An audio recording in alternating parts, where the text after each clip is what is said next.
It is actually a reality today that you can download products from the web, product data, I should say, from the web, perhaps tweak it and personalize it to your own preference or your own taste, and have that information sent to a desktop machine that will fabricate it for you on the spot. We can actually build for you very rapidly a physical object. And the reason we can do this is through an emerging technology called additive manufacturing, or 3D printing. This is a 3D printer. They have been around for almost 30 years now, which is quite amazing to think of, but they're only just starting to filter into the public arena. Typically, you would take data, like the data of a pen here, which would be a geometric representation of that product in 3D, and we would pass that data with material into a machine, and a process that would happen in the machine would mean layer by layer that product would be built, and we could take out the physical product ready to use, or perhaps to assemble into something else. But if these machines have been around for almost 30 years, why don't we know about them? Because typically they've been too inefficient, inaccessible, they've not been fast enough, they've been quite expensive. But today, it is becoming a reality that they are now becoming accessible. Many barriers are breaking down. That means that you guys will soon be able to access one of these machines, if not this minute. And it will change and disrupt the landscape of manufacturing, and most certainly our lives, our businesses, and the lives of our children. So how does it work? It typically reads CAD data, which is product design data created on professional product design programs. And here you can see an engineer, it could be an architect or a professional product designer, create a product in 3D. And this data gets sent to a machine that slices the data into two-dimensional representation of that product all the way through, almost like slicing it like salami. And that data, layer by layer, gets past the machine, starting at the base of the product and depositing material, layer upon layer, infusing the new layer of material to the old layer in an additive process. And this material that's deposited either starts as a liquid form or a material powder form. And the bonding process can happen by either melting and depositing, or depositing then melting. In this case, we can see a laser sintering machine developed by EOS is actually using a laser to fuse the new layer of material to the old layer. And over time, quite rapidly, actually, in a number of hours, we can build a physical product ready to take out of the machine and use. This is quite an extraordinary idea, but it is reality today. So all of these products that you can see on the screen were made in the same way. They were all 3D printed. And you can see they're ranging from shoes, rings that were made out of stainless steel, phone covers out of plastic, all the way through to spinal implants, for example, that were created out of medical-grade titanium, and engine parts. But what you'll notice about all of these products is they're very, very intricate. The design is quite extraordinary. Because we're taking this data in 3D form, slicing it up before it gets passed to the machine, we can actually create structures that are more intricate than any other manufacturing technology, or in fact, are impossible to build in any other way. And you can create parts with moving components, hinges, parts within parts. So in some cases, we can abolish totally the need for manual labor. It sounds great. It is great. We can have 3D printers today that build structures like these.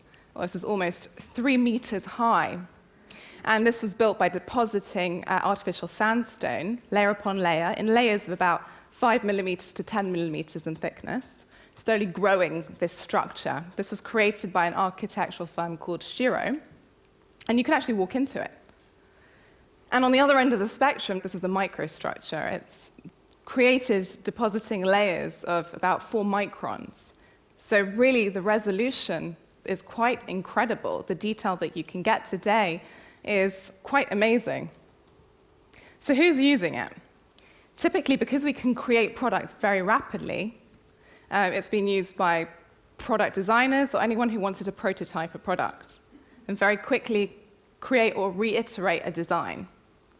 And actually, what's quite amazing about this technology as well is that you can create bespoke products en masse. There's very little economies of scale.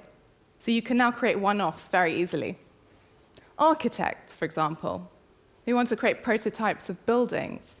Again, you can see this is a building of the Free University in Berlin, and it was designed by Foster and Partners. Again, not buildable in any other way. Very hard to even create this by hand. Now, this is an engine component. It was developed by a company called Within Technologies and 3T, RPD. It's very, very, very detailed inside with the design. Now, 3D printing can break away barriers in design which challenge the constraints of mass production. If we slice into this product, which is actually sitting here, you can see that it has a number of cooling channels passed through it, which means it's a more efficient product. You can't create this with standard manufacturing techniques, even if you tried to do it manually.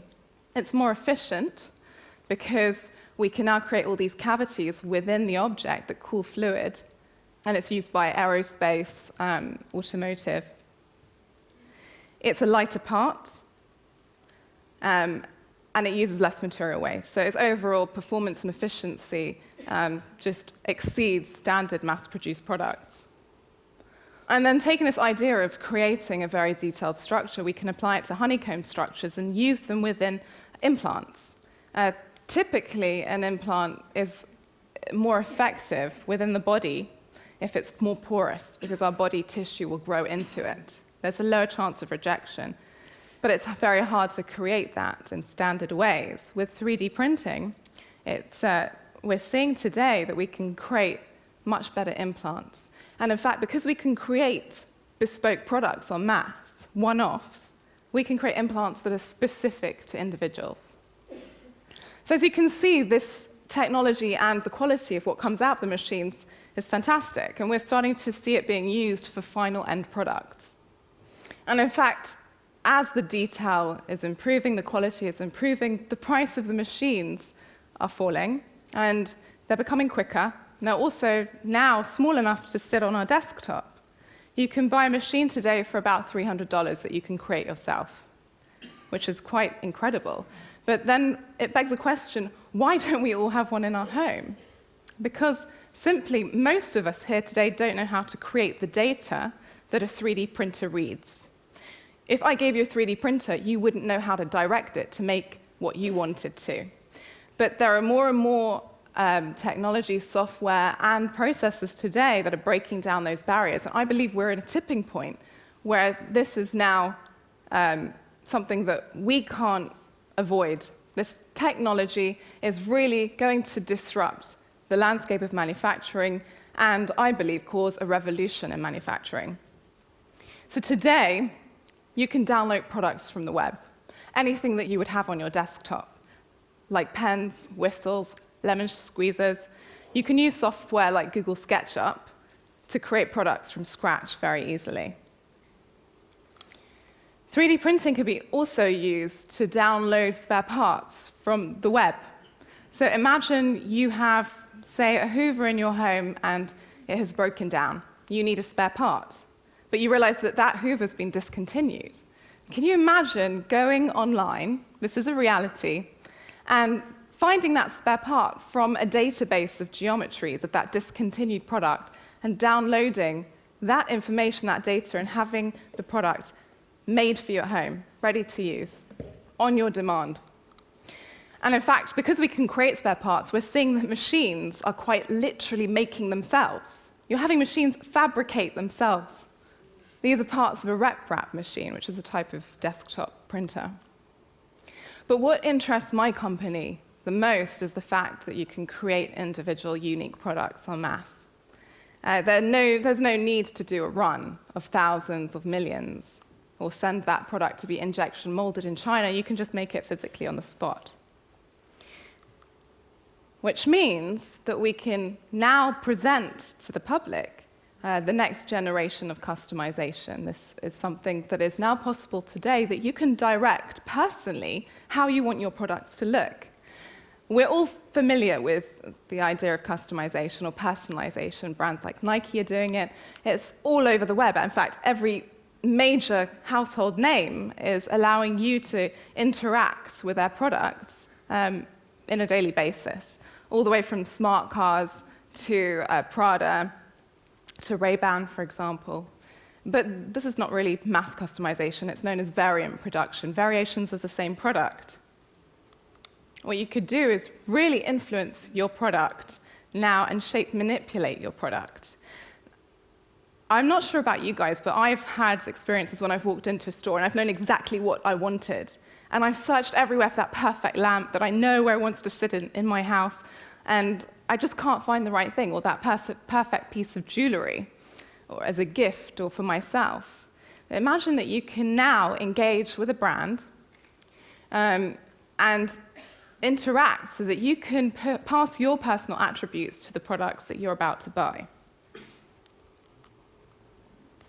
You can today download a product with a software like this, view the product in 3D. This is the sort of 3D data that a machine will read, and this is a lamp. And you can start iterating the design. You can direct what color that product will be, perhaps what material. And also you can engage and shape manipulation of that product, but within boundaries that are safe, because obviously the public are not professional product designers. So a piece of software will keep an individual within the bounds of the possible. And when somebody is ready to purchase the product in their personalized design, they click enter, and this data gets converted into the data that a 3D printer reads and gets passed to a 3D printer, perhaps on someone's desktop. But I don't think that that's immediate. I don't think that will happen soon. What's more likely, and we're seeing it today, is that that data gets sent to a local manufacturing center. So this means lower carbon footprint. We're now, instead of shipping a product across the world, we're sending data across the internet. Here's the product being built. You can see this came out of the machine in one piece, and the electronics were inserted later. It's this lamp, as you can see here. So as long as you have the data, you can create the part on demand. And you don't necessarily need to use this for just aesthetic customization. You could use it for functional customization, scanning parts of the body and creating things that are made to fit. So we can run this through to something like prosthetics, which are highly specialized to an individual's handicap. And we can create very specific prosthetics for that individual. Scanning teeth. Today, you can have your teeth scanned and dental copings made in this way to fit you. While you wait at the dentist, a machine will quietly be creating this for you, ready to insert in the teeth. And the idea of now creating implants. Scanning data, an MRI scan of somebody can now be converted into 3D data, and we can create very specific implants for them. And applying this to the idea of building up what's in our bodies. You know, this is a pair of lungs, and the bronchial tree are very intricate. You couldn't really create this or simulate it in any other way. But with MRI data, we can just build the product, as you can see, very intricately. Using this process, pioneers in the industry are layering up cells today. So a pioneer, for example, is Dr. Anthony Atala. And he has been working on layering cells to create body parts, bladders, valves, kidneys. Now, this is not something that's ready for the public, but it is in working progress. So just to finalize, we're all individual. We all have different preferences, different needs. We like different things. We're all different sizes, and our company's the same. Businesses want different things. Without a doubt, in my mind, I believe that this technology is going to cause a manufacturing revolution and will change the landscape of manufacturing as we know it. Thank you.